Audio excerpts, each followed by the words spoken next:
जो अचानक तुम्हारा शहर बर्फ से जम जाए और टेम्परेचर -80 डिग्री से भी ज्यादा कम हो जाए और इससे 90% वर्ल्ड पॉपुलेशन भी मर जाए और जितने बचे हुए हैं उनके पास इलेक्ट्रिसिटी और वाटर की भी कमी हो जाए, कुछ खाने को भी ना हो और घर में रहने के लिए भी कुछ ना हो। सभी स्ट्रगल कर रहे हो और वहीं हमारा हीरो जिसने ऐसे खतरनाक हालत के लिए तैयारी कर रखी थी, इसीलिए उसके पास बहुत अच्छी लाइफ थी और जो उसके साथ रहने की कीमत चुका सकते हैं वो उन्हें खाना दे सकता है और उसकी कीमत है। समझ रहे हो? समझ रहे हो? समझ रहे हो ना? लेकिन सब कुछ ऐसे अच्छे से शुरू नहीं हुआ था। असल में 2050 में एक स्टार एक्सप्लोजन की वजह से अर्थ आइस एज में चला गया था। जैंगी एक वॉलमार्ट वेयरहाउस में काम करता था और इसीलिए वो सारी चीजें मैनेज कर पाया था। जिस लड़की को वो पसंद करता था वो उसके घर पर घुस आई थी कुछ आदमियों के साथ उसका सारा खाना लेने के लिए। वो एडमिट भी करती है कि उसने गेट खोलने के लिए उसे ट्रिक किया था। मरते हुए जैंगी ने वादा किया कि वो उससे अपना बदला जरूर लेगा और तब वो 3 महीने टाइम में पीछे आ जाता है, पता नहीं कैसे, जो वो रियलाइज करके बहुत हैरान होता है और सोच लेता है कि अब वो उस लड़की को पसंद नहीं करेगा। सभी गुंडों और पड़ोसियों से बदला लेने के लिए और वो पल इंजॉय करने के लिए उसके पास 3 महीने का समय था, इसीलिए वो सब कुछ फिर से इकट्ठा करने में लग जाता है और इस बार वो एक सेफ हाउस भी बनाता है। ये सोचते हुए कि वो ये सब कैसे करेगा, एक ब्राइट लाइट उसके आंखों के सामने आती है पर वो अंधा नहीं होता और उसे दिखता है कि वो चीजें दूसरे डायमेंशन में भेज सकता है, जैसे एक गेम इन्वेंटरी की तरह। वो एक पूरे सुपरमार्केट का खाना और पानी को यहाँ जमा करने का डिसाइड करता है और तब तक के लिए ज्यादा अच्छा खाना खाना अवॉइड करता है। जैंगी एक लग्जरी होटल में जाता है अच्छा खाना खाने के लिए और 50,000 कोरियन वॉन्स सब कुछ क्रेडिट कार्ड के बिल में ट्रांसफर कर देता है, क्योंकि 3 महीने में तो सब कुछ वैसे भी खत्म होने वाला था। वो लड़की फैंग यूचिन जिसे वो कई सालों से प्यार करता था लेकिन कोई सक्सेस हासिल नहीं कर पाया और पास्ट में इसी ने उसे धोखा दिया था, वो अपने दोस्त के साथ देखती है कि जैंगी एक लग्जरी होटल में गया था। उसकी दोस्त कहती है कि वो लकी है कि ये बेवकूफ उसके लिए कुछ भी करता है और अब ये अमीर हो चुका है। उसे देखकर जैंगी सोचता है कि पिछले लाइफ में ये मेरे सामने भोली बन रही थी लेकिन इसने मुझे धोखा दिया और सब कुछ छीन लिया। मैं तो इसे अभी मार देना चाहता हूँ लेकिन अभी मैं जेल चला जाऊंगा, थोड़ी देर वेट कर लेता हूँ वर्ल्ड के खत्म होने तक। जैंगी अपने क्रेडिट कार्ड को चमकाते हुए पूछता है, क्या तुम्हें कुछ खरीदना है बेबी गर्ल? वो उन दोनों से सब कुछ कैरी करवाता है और दिखाता है कि उसके पास बहुत पैसे हैं और वो लड़कियां सब कुछ करती हैं कि उन्हें भी कुछ मिल जाए। वो पूछती है कि वो इतना खाना क्या करेगा और हीरो कहता है कि पता नहीं कब सब कुछ खत्म हो जाए, इसीलिए तैयार रहना चाहिए। उसकी दोस्त कहती है कि वो कुछ भी कैरी नहीं कर रहा है, इसीलिए वो उस पर एहसान कर रही है जो उसे लग्जरी डिनर देकर चुकाना चाहिए। जैंगी अंदर ही अंदर हंसता है कि जब मेरी बारी आएगी मैं सब कुछ ले लूंगा। मार्केट में उसकी आंट लिन उससे कहती है कि वो इतना सब कुछ अकेले नहीं खा सकता है तो कुछ अपनी आंटी को भी दे दे। फिर उसका 5 साल का पोता जैंगी का चॉकलेट ले लेता है। जैंगी उसे वापस लेता है और वो बच्चा गुस्सा करने लगता है, तब जैंगी उसे डांटता है और वो रोने लगता है। आंट लिन कहती है कि वो एक बच्चे के साथ क्यों लड़ रहा है, वो ये चॉकलेट उससे खरीद लेगी और पैसे बाद में दे देगी। लेकिन जैंगी उसे अपना QR दिखाते हुए कहता है पैसे अभी पे करने होंगे और चला जाता है। घर पहुंचने पर फैंग यू उससे आंख मारती है कि हमें भूलना मत। जैंगी उसके मुंह पर दरवाजा बंद कर देता है। जैंगी सारे खाने को अपने स्टोरेज में रख लेता है ये चेक करने के लिए कि क्या वो खराब हो जाएंगे। उसे अभी बहुत कुछ करना था, एक टफ बिल्डिंग बनाना था जिसमें हीटिंग डिवाइस हो, मेडिकल सप्लाईज भी हो। वो सोचता है कि कुछ वेपन्स भी सही रहेंगे। 3 महीने के अंदर वो अपनी सारी प्रॉपर्टी बेचने का डिसाइड करता है ताकि उसे और पैसे मिल जाए। अगले दिन वो अपना स्टोरेज चेक करता है कि वो लिविंग फूड वहां नहीं रख सकता है और पैक्ड फूड सही सलामत है। ये समझने के बाद वो एक रेस्टोरेंट में फोन करता है और 500 मील्स का ऑर्डर देता है और बताता है कि वो 3 दिन के लिए पार्टी दे रहा है। फिर वो प्रॉपर्टी लोन का जुगाड़ करता है अपने अपार्टमेंट के अगेंस्ट, क्योंकि 3 महीने के बाद सारे पैसे वेस्ट हो जाएंगे 1000 के नोट के जैसे। जैंगी अपने लोन रीपे करने के लिए 3 महीने का समय लेता है। मैनेजर उसे वार्न करता है कि इंटरेस्ट बहुत हाई रहेगा, पर जैंगी को इससे कोई फर्क नहीं पड़ता क्योंकि उसके पास 9 मिलियन है और वो 1 महीने में 3 मिलियन करके पे करेगा, नहीं तो अपना घर और कार खो देगा। फिर वो एक सिक्योरिटी कंपनी जाता है जहां एक एजेंट पूछता है उसे क्या हेल्प चाहिए। जैंगी उसे एक सेफ हाउस बनाने का आइडिया शेयर करता है। वो आदमी उसे बहुत से प्लान दिखाता है लेकिन उसे कुछ भी अच्छा नहीं लगता। वो कहता है कि घर को एविएशन मटेरियल से रीइंफोर्स किया जाए, बालकनी में बुलेट प्रूफ ग्लास लगाया जाए और एक एयर फिल्ट्रेशन सिस्टम भी होना चाहिए और 360 degree blind spot free monitoring system. Front door को बैंक वॉल्ट डोर के मटेरियल से बनाना चाहिए और साथ ही वो मैनेजर को कुछ वेपन्स भी लाने कहता है। वो मैनेजर सब सुनकर हैरान हो जाता है और कहता है वो सब कुछ कर सकता है लेकिन वेपन्स नहीं।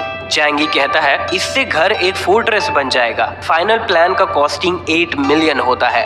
पैसे देने के बाद वो काम जल्दी शुरू करने कहता है। अब उसे वेपन हासिल करने थे। सेल्फ डिफेंस के लिए वो एक हंटिंग क्लब के मेंबर को कॉल करता है और कुछ वेपन्स डील कर लेता है। जैसे ही वो घर पहुंचता है उसका 500 मील्स का ऑर्डर भी पहुंच चुका था। बहुत से लोग ये देखते हैं क्योंकि डिलीवरी ट्रक्स 5 स्टार होटल के थे जो 1 मिलियन से भी ज्यादा कॉस्ट का होगा। जैंगी का घर भर जाता है। बिना टाइम वेस्ट किए जैंगी सारा खाना स्टोरेज स्पेस में रख लेता है ताकि उसे सालों तक कोई टेंशन ना हो। अगले दिन सिक्योरिटी कंपनी वाले उसका घर का काम करने आ जाते हैं। पड़ोसी ये सब देखते हुए उसका मजाक उड़ाते हैं कि वो पागल हो गया है, लेकिन जैंगी जानता था कि बाद में वो सबका मजाक उड़ाएगा। फिर जैंगी अपने मैनेजर के पास जाता है जहां वो काम करता था और मेडिकल सप्लाई का कुछ पोर्शन खरीद लेता है और मार्केट से डबल रेट पे करता है। फिर वो सब कुछ अपने घर ट्रांसपोर्ट करवाता है। ये सब फैंग यू चिन भी देखती है जो उससे पूछती है कि क्या कुछ होने वाला है और वो उसके बारे में बहुत सोच रही है। जैंगी उसे भाव नहीं देता जिससे वो गुस्सा हो जाती है क्योंकि पहले जैंगी उसकी सारी बात मानता था। उसकी दोस्त हंसने लगती है कि अगर कुछ होने वाला होता तो गवर्नमेंट सबको वार्न जरूर करती। अब उसे जैंगी का दिल जीतना होगा ताकि वो मजे ले सके। कुछ हफ्तों बाद जैंगी का सेफ हाउस रेडी हो जाता है। जैंगी बहुत खुश था और अब उसका लास्ट सप्लाई आने वाला था जिसका वो वेट कर रहा था।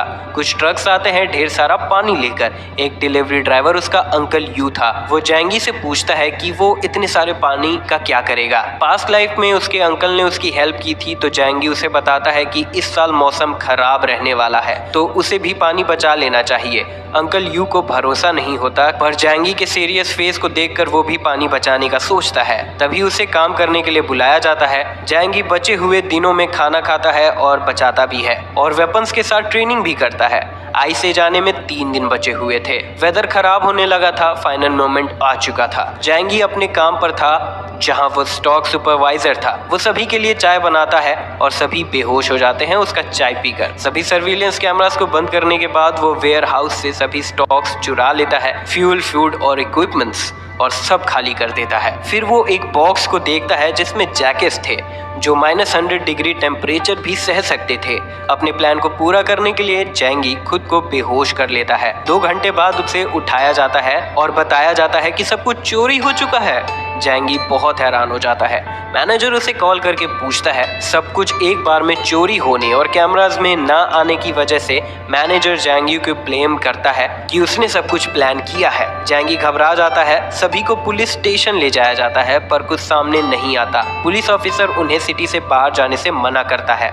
जैंगी कहता है वो अपने घर से भी बाहर नहीं निकलेगा। 10 दिसंबर को ये केस न्यूज में आता है और स्नोफॉल भी शुरू हो जाता है। जैंगी जानता था अब सब कुछ शुरू होने वाला है। 3 दिन बाद स्टार एक्सप्लोजन होता है और टेम्परेचर घटने लगता है। सभी लोग घबराए हुए थे क्योंकि इतना स्नोफॉल उन्होंने कभी नहीं देखा था। उन्हें देखते हुए जैंगी जानता था कि ये लास्ट स्नोफॉल होने वाला है। उसके पास लाइफ में हैवी स्नोफॉल 3 महीने के लिए हुआ था और टेम्परेचर गिरा था जिससे बहुत कोई मारे गए थे। धीरे धीरे स्नोफॉल बढ़ने लगता है और घर का दरवाजा खोलना भी मुश्किल हो गया था। लोग हीटर को मैक्सिमम लेवल पर यूज कर रहे थे लेकिन फिर भी ठंड में थे। लेकिन वहीं जैंगी जिसने बहुत से हीटिंग डिवाइस का जुगाड़ लगा रखा था वो आराम से सो रहा था। जैंगी फोन कॉल से उठ जाता है। वो फैंग यू चिन थी जो पूछती है कि क्या वो स्नोफॉल के बारे में जानता था तो फिर उसने उसे कुछ क्यों नहीं बताया। अब वो ठंड में बस इंस्टेंट नूडल खा रही है। जैंगी ये सुनकर हंसता है और कॉल कट कर देता है। फैंग यू उसे मैसेज करके खाना मांगती है। जैंगी उसे शो ऑफ करने के लिए फोटो भेजता है। फेंग यू ये देखकर पहचान लेती है कि ये बहुत एक्सपेंसिव फ्रेंच वाइन है। फेंग यू फिर पूछती है क्या वो उसे ज्वाइन कर सकती है। इस पर जैंगी कहता है कि वो मार्केट से जाकर खुद खरीद सकती है। फेंग यू चिन अपना गुस्सा शांत कर लेती है क्योंकि वो जैंगी के पास जाना चाह रही थी। जैंगी उसे इग्नोर करते हुए खाना खाने लगता है। फिर वो अपने सर्विलियंस कैमरा से बिल्डिंग का शो देखता है। एंट लिन जो बिल्डिंग मैनेजर थी वो सभी को शांत करवा रही थी। ये मौसम ज्यादा दिन नहीं रहेंगे, तब तक कमेटी सबको मदद करेगी। तभी एक आदमी पूछता है कि वो इतने दावे से कैसे कह सकती है कि ये मौसम कुछ दिन में ठीक हो जाएगा। और भी लोग कहते हैं कि अगर वो अभी खाना स्टॉक अप नहीं करते हैं तो इसके लिए आंट लिन जिम्मेदार होगी। तभी आंट लिन कहती है कमेटी इसकी जिम्मेदारी लेती है। फिर वो जैंगी को देखकर कहती है वो ज्यादा परेशानी ना दे। जैंगी उसे इग्नोर करते हुए वापस चला जाता है। एक हफ्ते गुजर जाते हैं और स्नोफॉल होते रहता है। एंट लिन, जैंगी और कुछ यंगस्टर्स को स्नो हटाने कहती है। जैंगी मना कर देता है और दूसरे पड़ोसियों से मदद मांगने कहता है। एंट लिन गुस्सा हो जाती है और झगड़ा करने लगती है और कहती है ये कमेटी की तरफ से ऑर्डर है और जो भी नहीं करेगा उसे ब्लेम किया जाएगा। जैंगी पूछता है वो अमीर पड़ोसियों को काम करने के लिए क्यों नहीं बुला रही है। जैंगी कहता है कि वो चेंगजेन को बुलाए। चेंगजेन एक कंस्ट्रक्शन बॉस है और सिंग सॉन्ग एक अमीर लड़का है जो बस पैसे से मदद कर सकता है।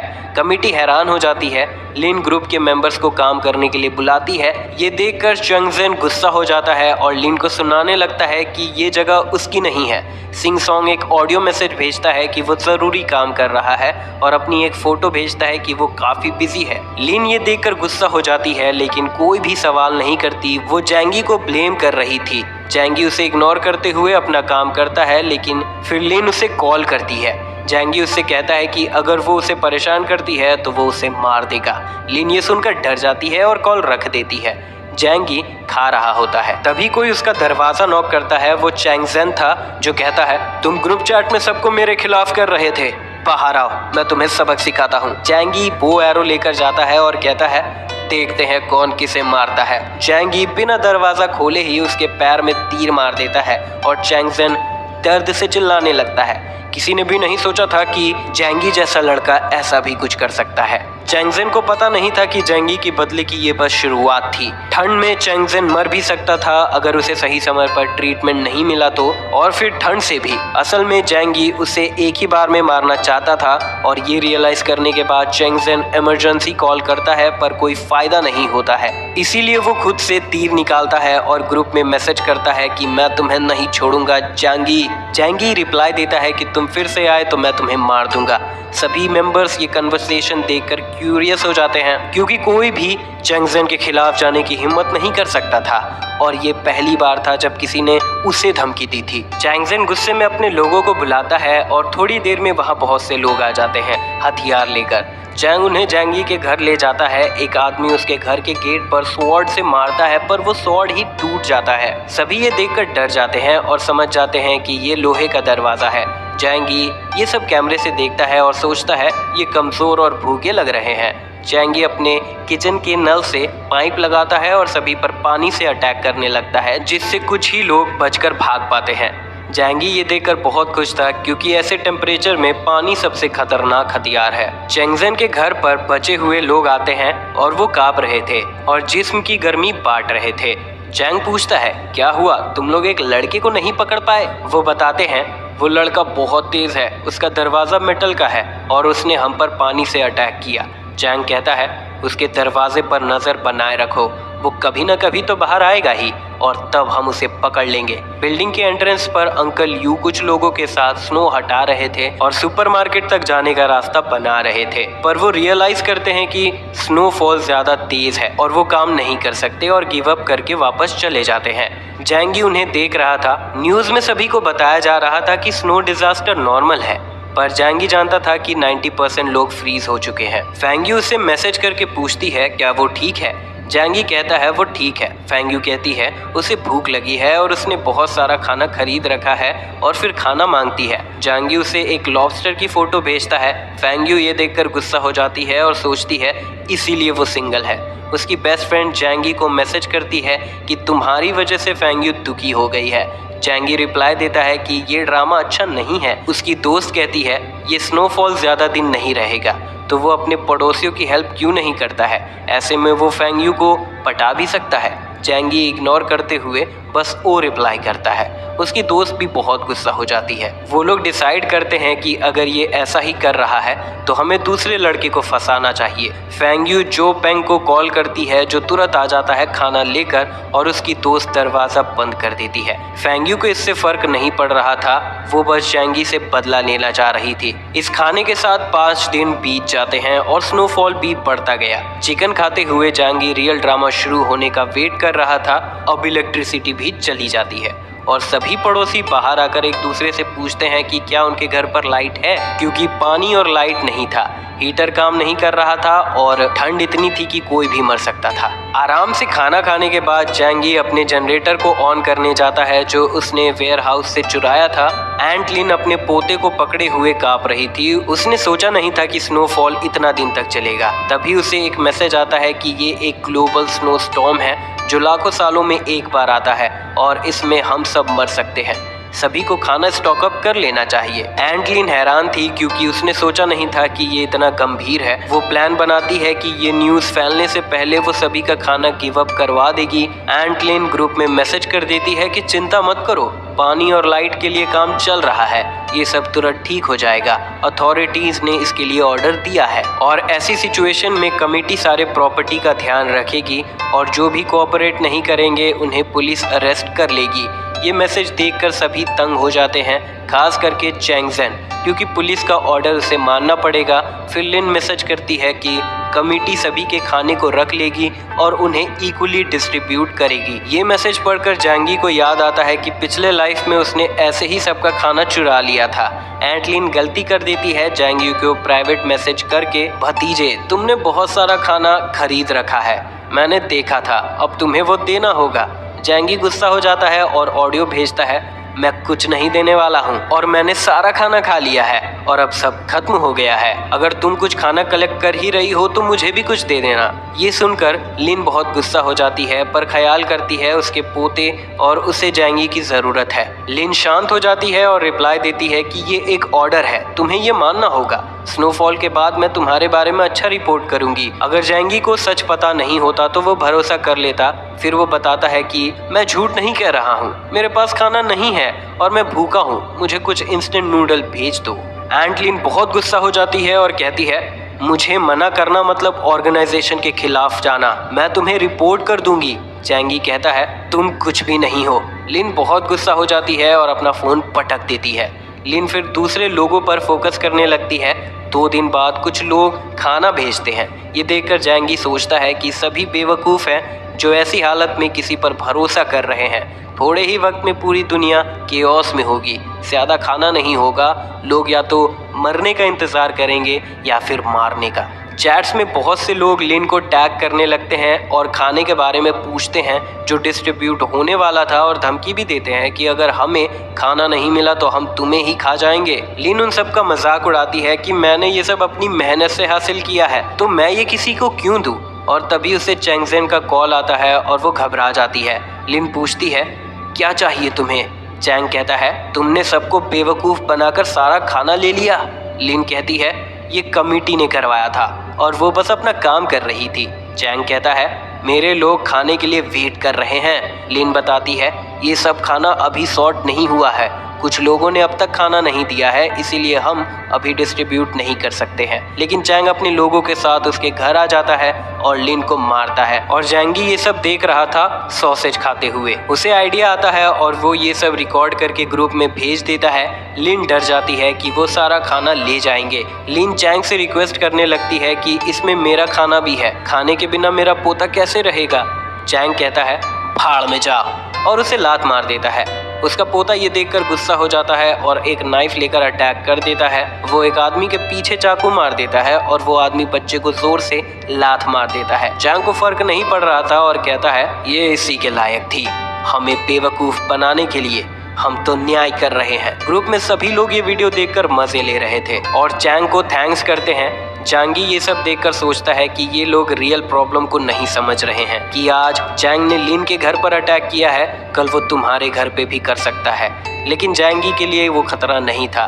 तो उससे फर्क नहीं पड़ता। कुछ देर बाद लिन हेल्प मांगती है कि क्या किसी के पास मेडिसिन है, मेरा पोता घायल हो गया है। डॉक्टर जाओ को सर्जरी के लिए मेडिसिन चाहिए। डॉक्टर जाओ को देखते हुए जांगी की आंखें बड़ी हो जाती है और हम देखते हैं कि ऐसा क्यों है। ग्रुप में सभी लिन का मजाक उड़ाते हैं, कोई भी उसका भरोसा नहीं कर रहे थे। जैंगी सोचता है कि यही कर्मा है। बाहर स्नोफॉल 1 हफ्ते तक हुआ और सब कुछ जम चुका था। तो अगर बच्चा बच भी जाता तो क्या वो बिना खाने के जिंदा रह पाता? बहुत से लोगों को न्यूज़ का पता चल चुका था कि ये एक ग्लोबल स्टॉर्म है जो लाखों सालों में एक बार होता है और पूरा वर्ल्ड आइस एज में जा चुका है। जो भी बाहर भागने की कोशिश कर रहे थे वो भी जम चुके हैं। ग्रुप में लिन फिर से मदद मांगती है, मेरा पोता 2 दिनों से भूखा है, वो एक बच्चा है, क्या तुम उसे ऐसे ही मरते देखना चाहते हो? मैं इसके लिए पैसे भी पे करूंगी। ये देखकर कुछ लोग इंस्टेंट नूडल्स के पैकेट ऑफर करते हैं $2000 के लिए। जैंगी ये देखकर मजे ले रहा था कि लोग सिचुएशन समझ नहीं रहे हैं, जल्द ही उन्हें पैसे भी खाने पड़ेंगे। पैसे वाले होने की वजह से शिंग सोंग सभी से खाना खरीदने लगता है क्योंकि वो जानता था पैसे को वो नहीं खा सकता है। ग्रुप में एक सिंगल मदर हेल्प के लिए रिक्वेस्ट करती है कि वो और उसकी बेटी भूख से मरने वाले हैं, क्या कोई हेल्प करेगा? जैंगी याद करता है कि ये औरत अपनी बच्ची के साथ पास्ट लाइफ में काफी लंबा जी थी। स्टॉर्म के 10 दिन के बाद जैंगी वर्कआउट कर रहा था। उसे वीडियो कॉल आता है फैंग यू का। जैंगी उसका मजाक उड़ाता है कि तुम पतली हो गई हो, क्या तुम खा नहीं रही हो? और उन्हें चिकन भी दिखाता है। वो पूछती है कि इतने ठंड में उसका पसीना कैसे निकल सकता है। जैंगी बताता है कि उसके पास एक हीट प्लेस है और अब वो बाहर वॉक पे जाने का सोच रहा है। फैंग यू कहती है कि वो उसके साथ नहाना चाहती है, पर जैंगी उसे मना कर देता है और उसका मजाक उड़ाता है। वो गुस्सा हो जाती है और कहती है, तुम मदद नहीं करना चाहते हो तो कोई बात नहीं, लेकिन हमारा मजाक मत उड़ाओ। जैंगी कहता है, तो क्या मैं तुम्हें अब भी लूजर लगता हूँ? अगर तुम्हें खाना चाहिए तो जाओ किसी अमीर के पास, और कॉल रख देता है। फैंग यू बहुत गुस्सा हो जाती है और अपना फोन पटक देती है कि उसका लूजर अब वो लूजर नहीं रहा। उसकी दोस्त कहती है कि जैंगी बहुत कमाल है और ये फैंग यू का लॉस है कि वो उसके साथ नहीं हो पा रही है। वो उन अमीर लड़कों से तो अच्छा है जिनके साथ वो रहती थी। दोनों फाइट करने लगते हैं क्योंकि फैंग यू अपनी बेइज्जती बर्दाश्त नहीं कर पा रही थी। वहीं गवर्नमेंट स्नो डिजास्टर के बारे में सबको बताने लगे थे और टीवी पर अनाउंसमेंट भी करते हैं कि सभी के इलेक्ट्रिसिटी नीड को पूरा करने के लिए बस रात में ही सप्लाई होगा और वोल्टेज भी कम होगा। फिलहाल सभी पावर प्लांट को बंद कर दिया गया है, सभी बस अपना फोन और लैंप यूज करें। सभी लोग जान गए थे कि स्नोफॉल का कोई लास्ट डेट नहीं है। 10 मिनट फाइट करने के बाद फैंग यू और उसकी दोस्त जो पेंग को कॉल करती है और बताती है कि जैंगी उसके पवित्रता का नाश करना चाहता है क्योंकि उसके पास बहुत सारा खाना है। जो बहुत गुस्सा हो जाता है और जैंगी को सबक सिखाने का सोचता है। फैंग यू उसे और मैनिपुलेट करती है कि वो उसके घर पर डाका ही डाल दे। फिर वो तीनों जैंगी के घर के पास जाते हैं और नाइफ छुपाते हुए डोर नॉक करते हैं। जैंगी ये सब देख रहा था और समझ जाता है कि किसी को भी कैमरास के बारे में नहीं पता है। वो लोग फूड के साथ मेडिसिन एक्सचेंज करने का ऑफर करते हैं। जैंगी बहुत गुस्सा हो जाता है और फिर से पानी का अटैक करने जाता है, लेकिन कचड़े के डब्बे को देखकर वो प्लान बदल लेता है और सभी पर गंदे पानी से अटैक करता है और कहता है, ये खाना तुम लोग डिजर्व करते हो। जो गुस्से में दरवाजे पर मारता है और खुद के ही हाथ को हर्ट कर लेता है। जैंगी ये देखकर हंसता है और स्पीकर से बताता है कि उसका दरवाजा मेटल का है। फिर थोड़ी देर बाद वो सोने चला जाता है। फिर वो एक गनशॉट की आवाज सुनकर उठ जाता है। जैंगी जानता था ये सब तो होना ही था, लेकिन ये काफी जल्दी था। वो कैमरा से देखता है कि चेंगजेन और उसके लोग सभी के घर जा रहे हैं और खाना हड़प रहे हैं और सभी को फोटोज और वीडियोस भेजकर डरा रहे थे और धमकी देता है कि अब उसका राज है। ये सब देखते हुए एक नया ग्रुप बनता है और बात होती है कि उन्हें चेंगजेन को रोकना होगा। जैंगी भी इस ग्रुप में ऐड हुआ था और ये सब पढ़ रहा था और मजे ले रहा था। एक रिटायर्ड ऑफिसर चेंगजेन पर अटैक करने का प्लान देता है। सभी उसका सपोर्ट करते हैं। वो अंकल कहता है उसे जवान लड़के चाहिए होंगे।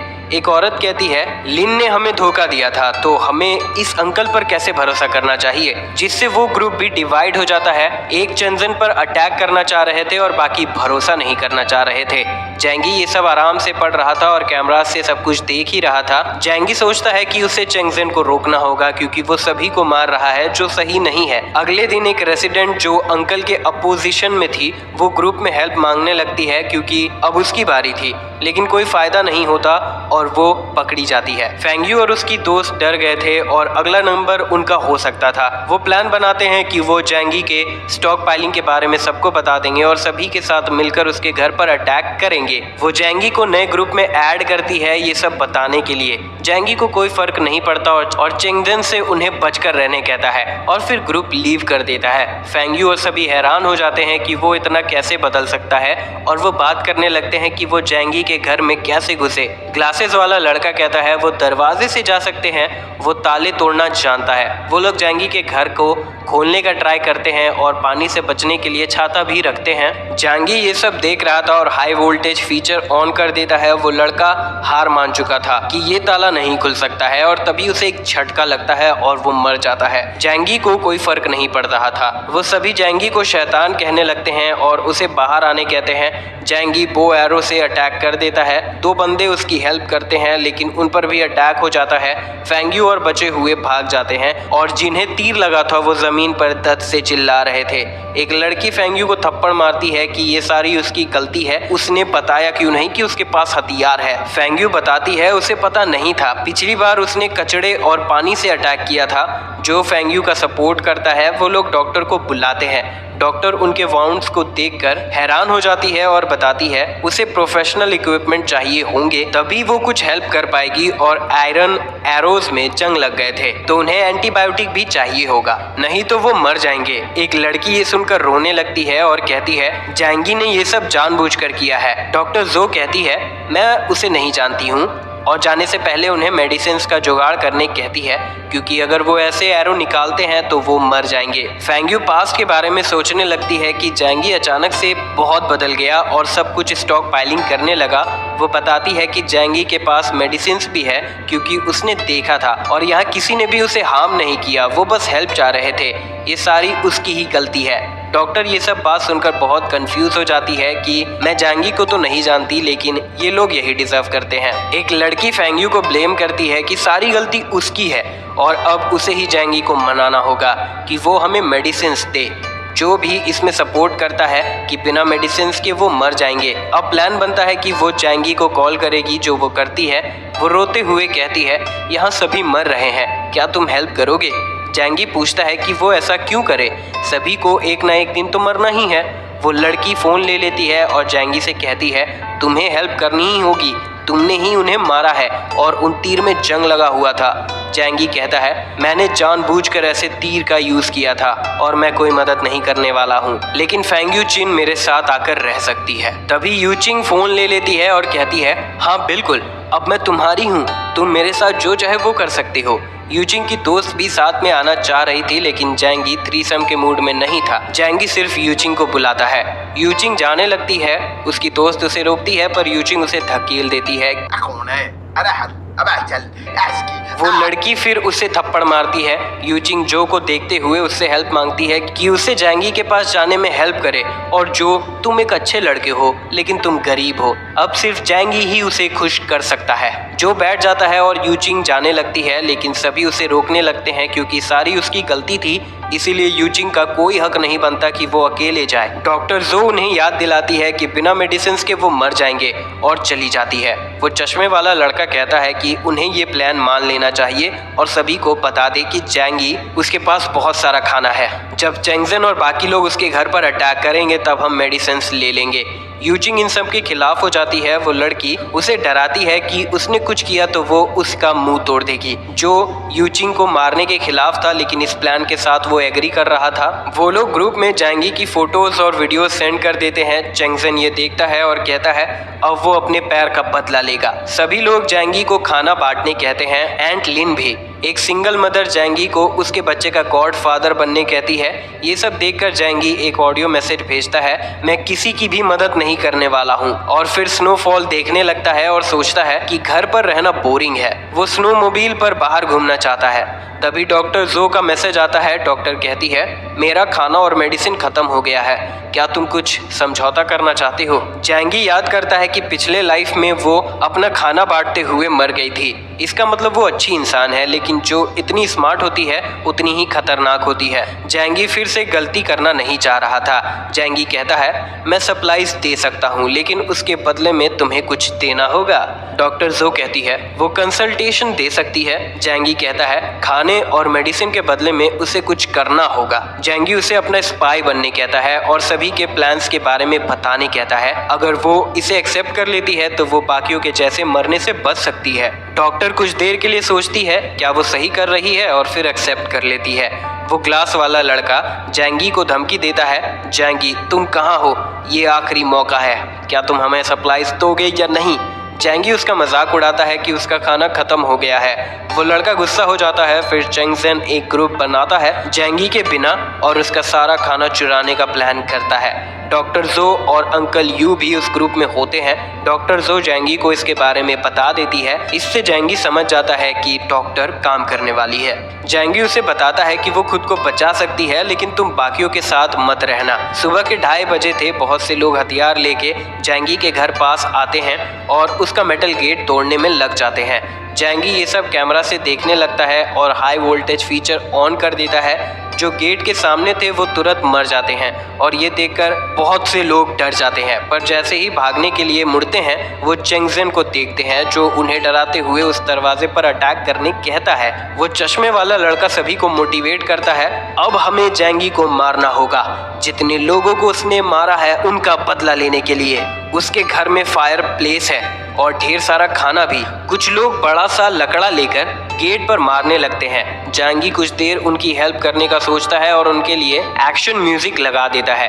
20 मिनट बाद सभी लोग थक जाते हैं और गेट को कुछ भी नहीं हुआ था। सभी उसके गेट को चेक करने लगते हैं कि आखिर बात क्या है। एक आदमी बताता है कि इस गेट को बैंक वॉल के मटेरियल से बनाया गया है, इसका एक टैंक भी कुछ नहीं बिगाड़ सकता है। जैंगी उस आदमी के गले पर एरो से अटैक कर देता है और सभी ये देखकर डरकर भागने लगते हैं। जैंगी और भी लोगों को मार देता है। उसे कोई फर्क नहीं पड़ रहा था क्योंकि वो बिना कुछ देखे बस सेल्फ डिफेंस कर रहा था। वो चश्मे वाला लड़का बच गया था और कहता है, क्या हुआ अगर ये दरवाजा मेटल का बना है, लेकिन ये दीवार तो सीमेंट का है ना। सभी लोग ये समझ जाते हैं और दीवार तोड़ने में लग जाते हैं। दीवार टूटने लगता है और फिर एक मेटल साउंड आता है। वो चश्मे वाला लड़का कॉन्फिडेंट हो चुका था और चेक करने जाता है। वो देखता है कि दीवार भी मेटल के बने हैं। ये देखकर वो हैरान हो जाते हैं कि कोई अपना दीवार ऐसा क्यों बनवाएगा। शायद उसे ये सब पहले से पता था। सभी लोग बाकी जगह भी तोड़ने लगते हैं, ऊपर नीचे, लेकिन चारों तरफ उन्हें मेटल मिलता है और वो लोग कुछ भी नहीं कर सकते थे।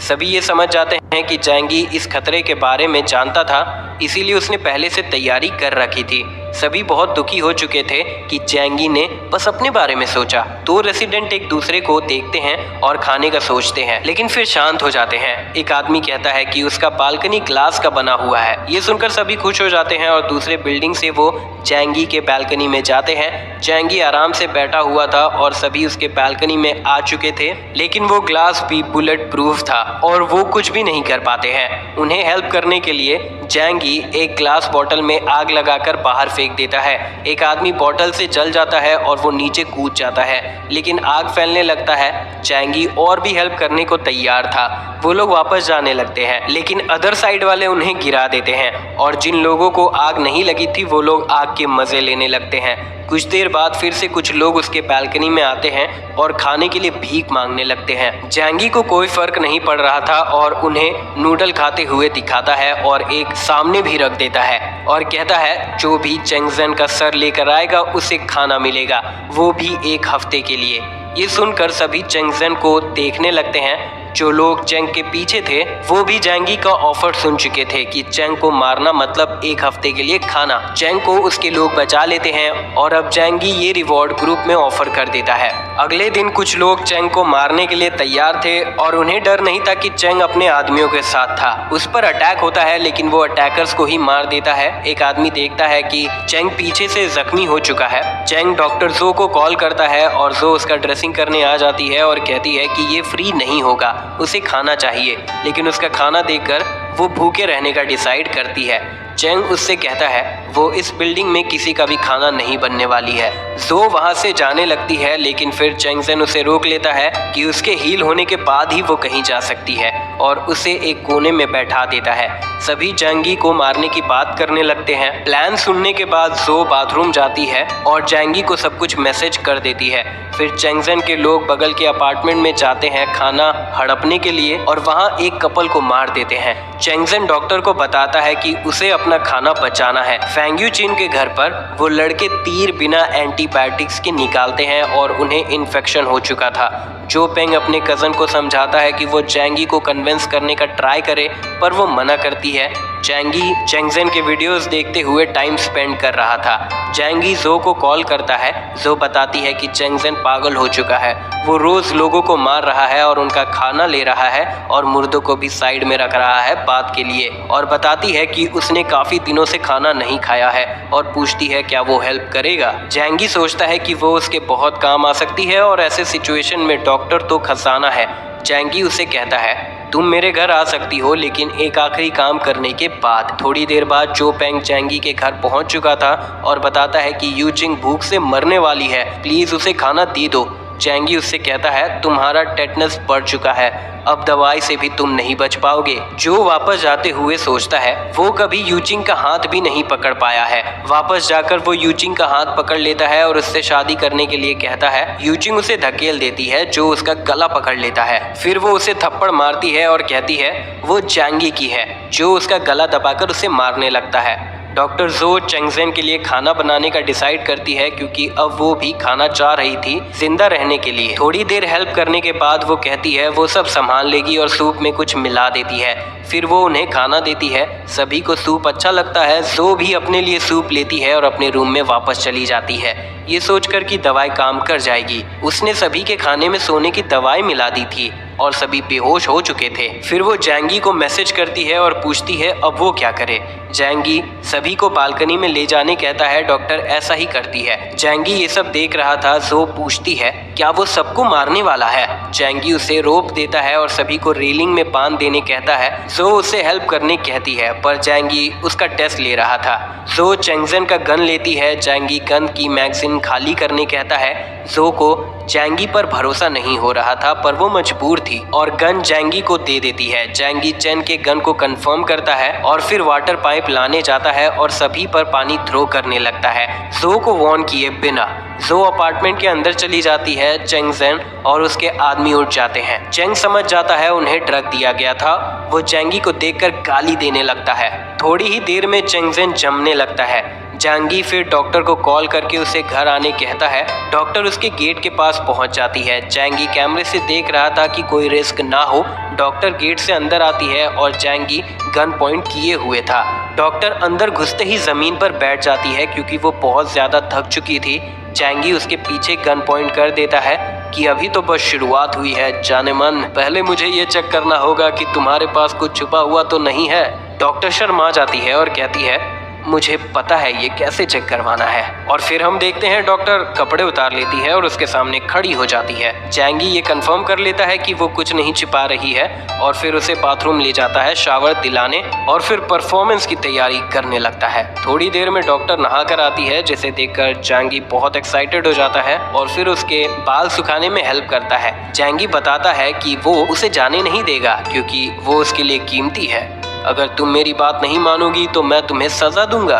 और फिर उसका रूम दिखाता है कि तुम मेरी परमिशन से ही बाहर आ सकती हो। जैंगी कहता है कि उसका साथ देकर वो सबसे अच्छा काम करेगी। जैंगी उसे अपना सीक्रेट बताता है उसकी लॉयल्टी चेक करने के लिए। तो जैसे कि वो देख सकती है यहाँ कोई खाना नहीं है, क्योंकि उसके पास पावर है जिसके बारे में किसी को भी नहीं पता।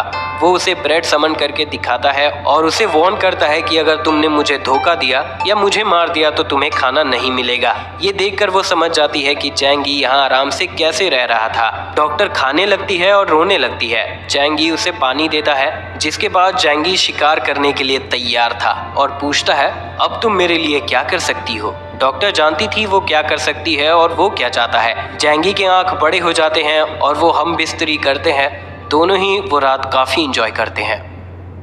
तो दोस्तों इसी के साथ ये पार्ट यहाँ खत्म होता है। अगर आपको ये वीडियो अच्छी लगी हो तो इसे लाइक करें और अपने दोस्तों के साथ जितना हो सके शेयर करें। पार्ट 2 के लिए कमेंट करके जरूर बताएं। खत्म। Bye bye, tata, goodbye, गया।